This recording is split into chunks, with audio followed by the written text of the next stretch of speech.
صل على محمد وآل محمد اللهم صل على ಅಸ್ಸಲಾಮು ಅಲೈಕುಂ ವರಹಮತುಲ್ಲಾಹಿ ವಬರಕಾತು. ಬಿಸ್ಮಿಲ್ಲಾ ವಲ್ಹಮ್ದುಲಿಲ್ಲಾ ವಸ್ಸಲಾತು ವಸ್ಸಲಾಮು ಅಲಾ ಅಶ್ರಫಿಲ್ ಮುರ್ಸಲೀನ್ ವ ಅಲಾ ಆಲಿಹಿ ವಸ್ವಹ್ಬಿಹಿ ಅಜ್ಮഈನ್. ಅಮ್ಮಾ ಬಾದ್. ಈ ಒಂದು ನೊಣದ ರೆಕ್ಕೆಯ ಬೆಲೆಯನ್ನು ನೀವು ಕೇಳಿದರೆ ಅಚ್ಚರಿಯಾಗಬಹುದು. ಅಷ್ಟಕ್ಕೂ ಏನಾಗಿದೆ ಇದರ ರಹಸ್ಯ?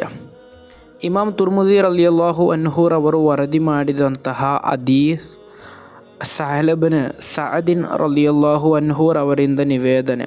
ಕಾಲ ಮಹಾನರು ಹೇಳುತ್ತಾರೆ, ಕಾಲ ರಸೂಲುಲ್ಲಾಹಿ ಸ್ವಲ್ಲಲ್ಲಾಹು ಅಲೈಹಿ ವಸಲ್ಲಂ, ಪ್ರವಾದಿ ಸ್ವಲ್ಲಲ್ಲಾಹು ಅಲೈಹಿ ವಸಲ್ಲಮರು ಹೇಳಿದರು, ಲೌ ಕಾನತಿ ದುನಿಯಾ ತಅದಿಲು ಇಂದಲ್ಲಾಹಿ ಜನಾಹ ಬಔಲತಿನ್. ಅಲ್ಲಾಹನ ಬಳಿ ಇಹಲೋಕಕ್ಕೆ ಒಂದು ನೊಣದ ರೆಕ್ಕೆಯ ಬೆಲೆಯನ್ನು ಅಲ್ಲಾಹ ನೀಡಿದ್ದರೆ ಮಾ ಸಕ ಕಾಫಿರಂ ಮಿನ್ಹಾ ಶರ್ಬತ ಮಾಯಿನ್, ಯಾವುದೇ ಓರ್ವ ಅವಿಶ್ವಾಸಿಗೆ ಒಂದು ಹನಿ ನೀರನ್ನು ಕೂಡ ಅಲ್ಲಾಹನು ಕುಡಿಯಲು ಬಿಡ್ತಾ ಇರಲಿಲ್ಲ ಎಂದು. ಆದ್ದರಿಂದ ಅಲ್ಲಾಹನು ಇಹಲೋಕಕ್ಕೆ ಒಂದು ನೊಣದ ರೆಕ್ಕೆಯ ಬೆಲೆಯನ್ನು ಕೂಡ ನೀಡಲಿಲ್ಲ.